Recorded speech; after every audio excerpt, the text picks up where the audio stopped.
Depression ये एक ऐसी चीज है जिसे हम बीमारी नहीं बोल सकते हैं, लेकिन जो लोग डिप्रेशन के शिकार हो जाते हैं तो वे लोग इसे एक बीमारी की तरह लेने लगते हैं, और जो लोग इसे एक बीमारी की तरह लेने लगते हैं तो वे अपने आप को अंदर ही अंदर कोसने लगते हैं। वे फिर आगे नहीं बढ़ पाएंगे, इस तरह को सोच को अपने अंदर जगाने लगते हैं। पर कई लोग डिप्रेशन का शिकार क्यों हो जाते हैं? क्या इसलिए कि वे जो चाहते थे वे ना मिल पाया, या जैसा उन्होंने सोचा था सही होने का वे ना हो पाया, या उल्टा हो गया? अगर देखा जाए तो डिप्रेशन में जाने के बहुत से कारण मिल सकते हैं।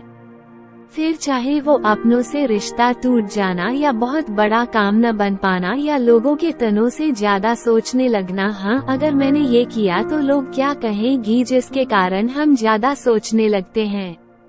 अब बात आती है कि हम इस दुख से कैसे छुटकारा पाए। अगर आप ये सोच रहे हैं कि आप दुख से छुटकारा पा जाएंगे तो कहीं ना कहीं आप थोड़ा गलत सोच रहे हैं, क्योंकि जीवन में सुख और दुख दोनों आने और जाना होता है। फिर चाहे वे आपके जीवन में हो या किसी दूसरे के जीवन में हो।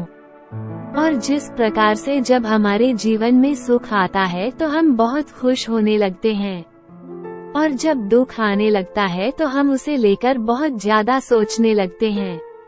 और जब कोई व्यक्ति डिप्रेशन में जाने लगता है तो वे केवल दो चीज सोचने लगता है कि अब सब कुछ खत्म हो गया है, यानी अब आगे कुछ नहीं हो सकता, और फिर वो ये भी सोचने लगता है कि मेरे साथ ऐसा क्यों होता है। और अगर आप भी ये सोचने लगते हैं तो ये गलत है, क्योंकि डिप्रेशन से उबर के बाहर आना बिल्कुल मुमकिन है, बस उसे करने और थोड़ा अलग अंदाज में सोचने की जरूरत है। जैसा कि हम जानते हैं कि ये कोई बीमारी नहीं, बस केवल दिमाग का एक डर होता है, और इसे आप कई तरह से दूर कर सकते हैं। अपने मन को बहला के, जैसे ऐसे लोगों से मिले जो आपको समझे, आपकी बातों को समझा और कोई तने या आपको कोसे नहीं, ऐसा व्यक्ति से अपनी बातें बताएं जिससे आपका मन हल्का हो जाता है।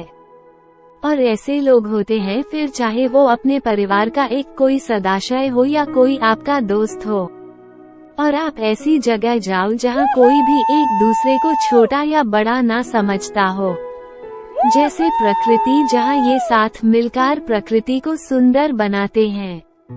जैसे फूल छोटा हो के अपने फूलों से प्रकृति को सुंदर बनता है, और पेड़ अपने फूलों से हमें फल देता है, और ये कहीं ना कहीं खुश हैं क्योंकि प्रकृति